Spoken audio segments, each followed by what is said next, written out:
इस वीडियो को लाइक करें, हमारे चैनल को सब्सक्राइब कर बेल आइकन जरूर प्रेस करें हमारी लेटेस्ट वीडियो सबसे पहले देखने के लिए।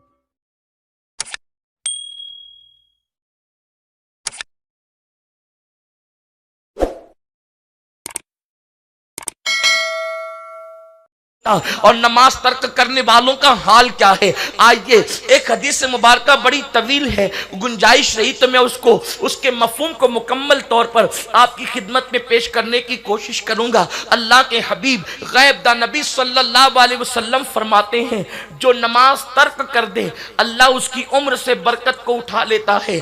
आज औरतें लंबी उम्र चाहती है, तवील जवानी चाहती है।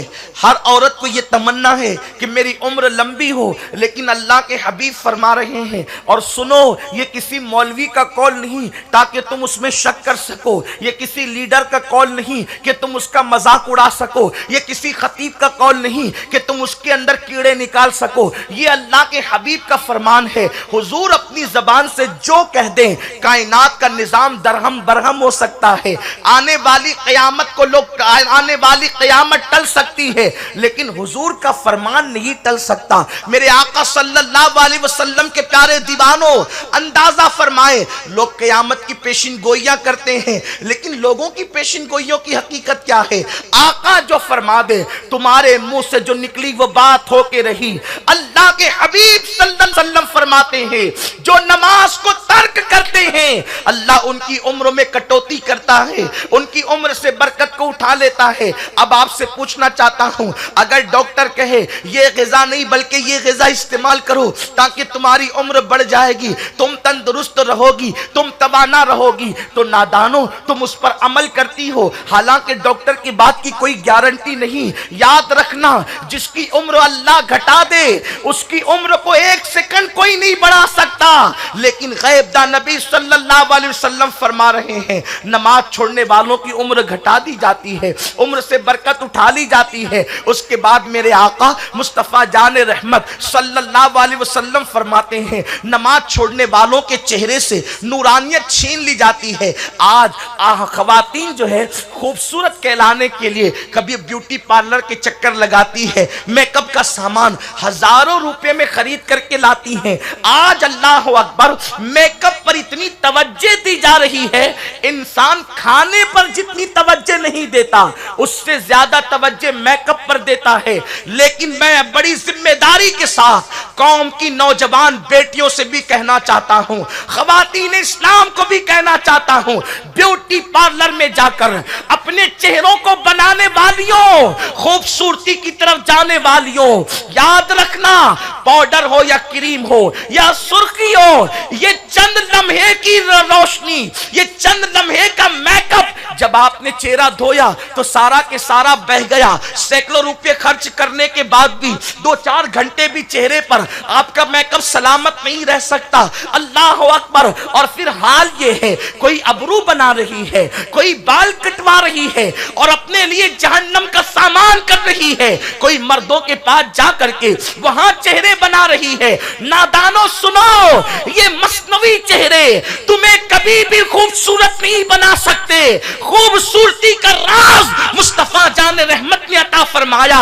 मेरे सरकार फरमाते हैं, जो कसरत के साथ वुजू करेगा उसके चेहरे दुनिया में भी चमकेंगे, मौत के वक्त भी चमकेंगे और क़यामत में भी उनके चेहरे चमकते नजर आएंगे। मैं आपसे पूछना चाहता हूं, वुजू से बढ़कर आखिर मेकअप क्या हो सकता है, नूरानियत क्या हो सकती है, रोशनी क्या हो सकती है। मेरे सरकार ने तो वुजू करने वालों को दुनिया में भी चमक की बशारत अता फरमाई और आखिरत में भी चमक की बशारत अता फरमाई। सरकार अलैहिस्सलातु व तस्लीम ने सहाबा से फरमाया, ऐ मेरे सहाबा, मैं अपने उम्मतियों को क़यामत के दिन पहचान लूंगा। सहाबा ने अर्ज की, आका वहां तो करोड़ों लोग होंगे, वहां तो बेशुमार लोग होंगे, आप कैसे पहचानेंगे।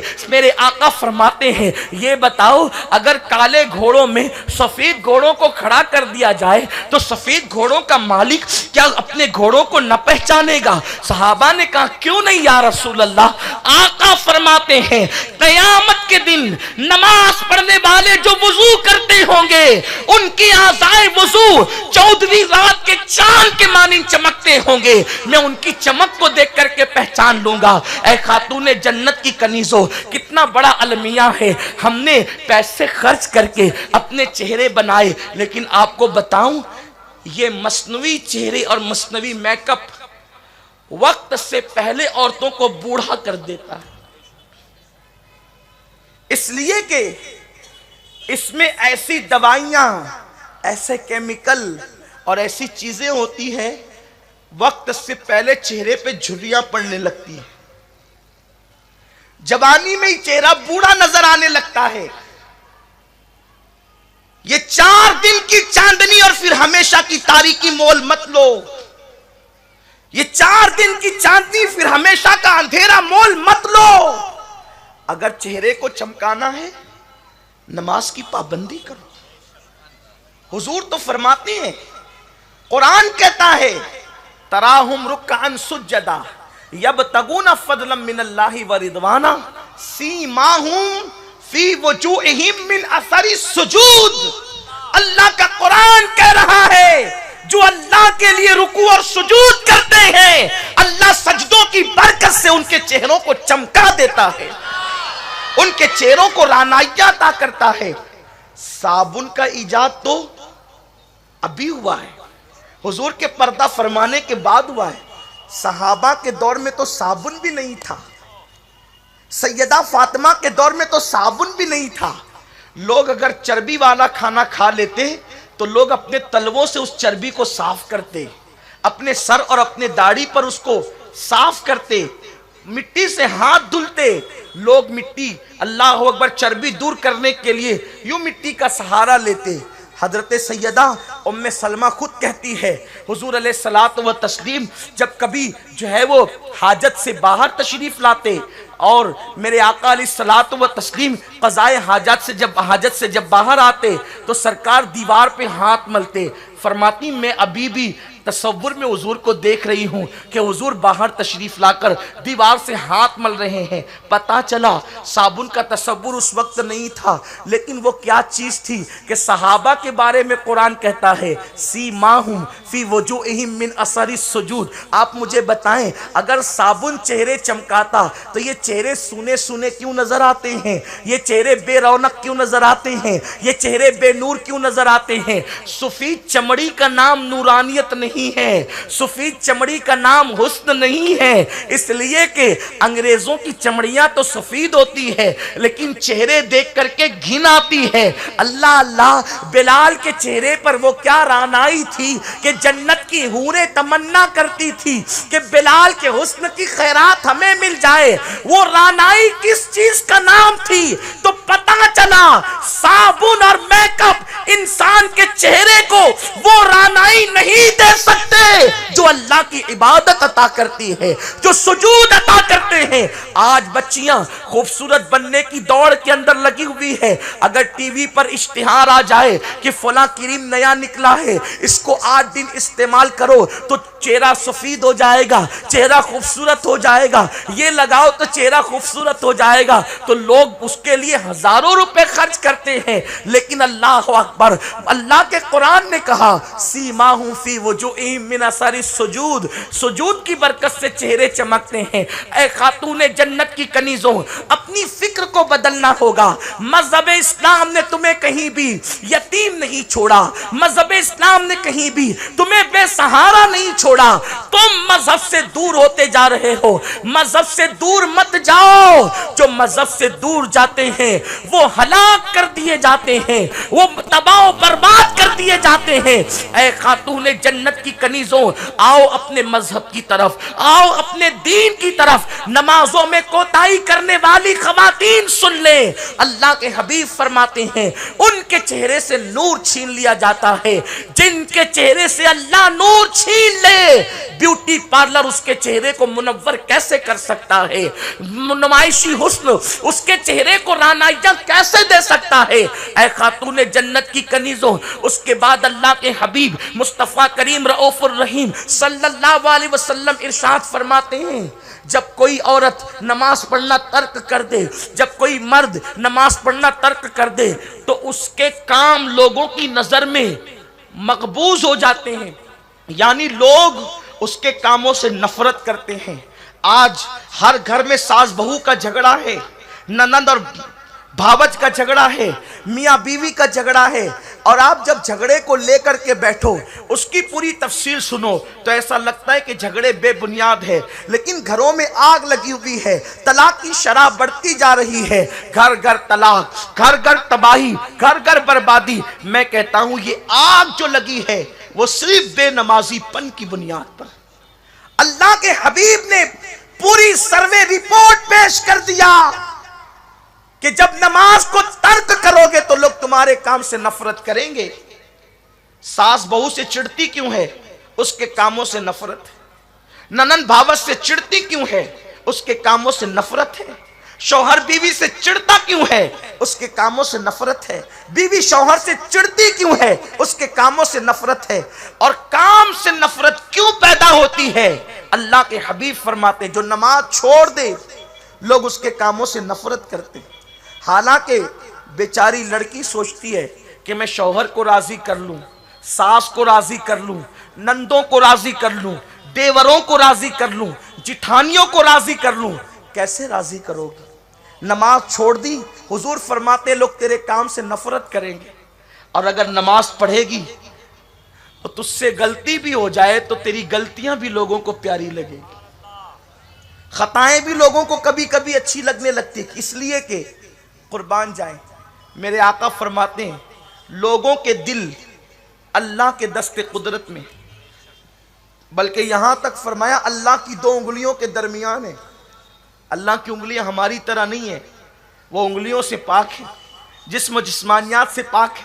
लेकिन समझाने के लिए कि लोगों के दिल अल्लाह के इख्तियार में, उसके दस्ते कुदरत में, उसकी उंगलियों के दरमियान है।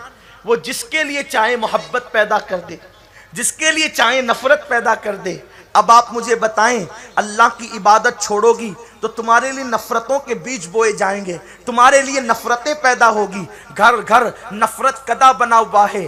खाना अच्छा बना रही है फिर भी घर वालों को अच्छा नहीं लगता, कपड़े धुल रही है फिर भी घर वालों को अच्छे नहीं लगते। ये आग क्यों लगी है? अब मैं आपसे कहना चाहता हूँ, ऐ मेरी कौम की बेटी, तू कपड़े धुलने में 2 घंटे लगाती है, खाना पकाने में 2-3 घंटे लगाती है। काश कि मेरी कौम की बेटी तू नमाज पढ़ने के लिए 20 मिनट का वक्त निकाल लेती, नमाज पढ़ने के लिए 10 मिनट का वक्त निकाल लेती। नमाज की बरकत क्या है? तू नमाज पढ़े तो चेहरा मुनव्वर हो, नमाज पढ़े तो उम्र में बरकत हो, तेरे काम लोगों को अच्छे लगने लगे। और सुनो, काम के अंदर अच्छाई बुराई नहीं होती, बल्कि जो काम खुदा पसंद कर ले वो अच्छे लगते हैं, और जो काम खुदा पसंद न करे वो बुरे लगते हैं। डॉक्टर इकबाल से किसी ने कहा, इकबाल तुम्हारे शेर बड़े अच्छे हैं। तो डॉक्टर कहते हैं मेरा कोई कमाल नहीं है, यार को पसंद आ गए, लोगों को पसंद आ गए, जहां को भाने लगी है कलंदरी मेरी, वगरना शेर मेरा क्या है, शायरी क्या है।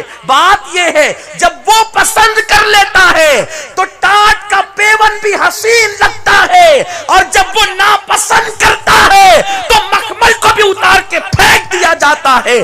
बात उसकी पसंद नापसंद की है, और उसको पसंद कब आती है? जब बंदा आजिज़ी करके अपनी सर सजदे में रख देता है, इसलिए कि उसको आजिज़ी बड़ी पसंद है। ऐ खातूने जन्नत की कनीजों, तुम्हारे मसाइल चुटकियों में हल हो सकते हैं, सास बहू के झगड़े की कोई हैसियत नहीं, तुम्हारे मसाइल चुटकियों में हल हो सकते हैं। बस इतना करना होगा, तुम हर दर पे गई नाकाम लौटी, छोड़ो सारे दर और मेरे रब का दर पकड़ लो, उसकी बारगाह में झुक जाओ।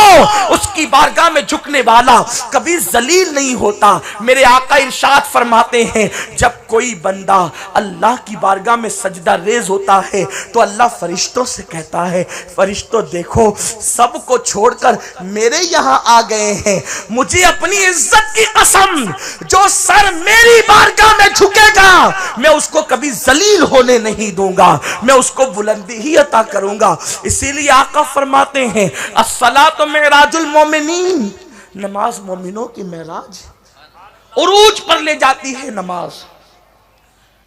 तो नमाज तर्क करने वालों के काम से लोग नफरत करते हैं। अल्लाह के हबीब अलैहिस्सलातु व तस्लीम फरमाते हैं, नमाज तर्क करने वालों का हाल ये होता है कि अल्लाह उनके रिस्क से बरकत भी उठा लेता है। आज रिस्क की बरकत की शिकायत, रिस्क की तंगी की शिकायत कहां नहीं। लाखों कमाने वाले भी तंगी की शिकायत कर रहे हैं, सैकड़ों कमाने वाले भी तंगी की शिकायत कर रहे हैं, नहीं कमाने वाले भी तंगी की शिकायत कर रहे हैं। क्यों? अल्लाह का डर छूटा, इसलिए रिस्क से बरकत गई। इतना ही नहीं, बल्कि अल्लाह के हबीब सल्लल्लाहु अलैहि वसल्लम ने इरशाद फरमाया, जब नमाज तर्क करने वाले मरते हैं तो पहले अल्लाह उनको जलील करता है, फिर उनको मौत अता करता है। यह बड़ी दर्दनाक बात है। लोग नमाज में सुस्ती करने वाले मौत से पहले जलील होते हैं। आज नहीं देखते, मां बूढ़ी है, कोई कहता है बेटे ने घर से बाहर निकाल दिया, उलमा तकरीर कर रहे हैं अपने माँ बाप को घर से बाहर मत निकालो। लेकिन आपने अपनी जवानी में क्या गुल खिलाए, आपने अल्लाह रसूल को कैसी कैसी अजियतें पहुंचाई। अल्लाह के हबीब ने फरमाया, नमाज में मेरी आंखों की ठंडक है। ए बूढ़ी माँ, आज तुझे घर से निकाला गया तो तू चार चार आंसुओं से रो रही है। तेरा बेटा तेरा बागी हो गया तो तू रो रही है, क्यों हुआ बेटा बागी? अल्लाह के हबीब सल्लल्लाहु अलैहि वसल्लम फरमाते हैं, जो शख्स नमाज असर को तर्क कर दे, अल्लाह उसकी औलाद को उसका नाफरमान बना देता है, उसकी औलाद को उसका बागी बना देता है। आप कहां हैं? नमाज से सिर्फ जन्नत नहीं मिलेगी। जो नमाज जन्नत तक ले जा सकती है, वो नमाज दुनिया की आराइश नहीं दिला सकती।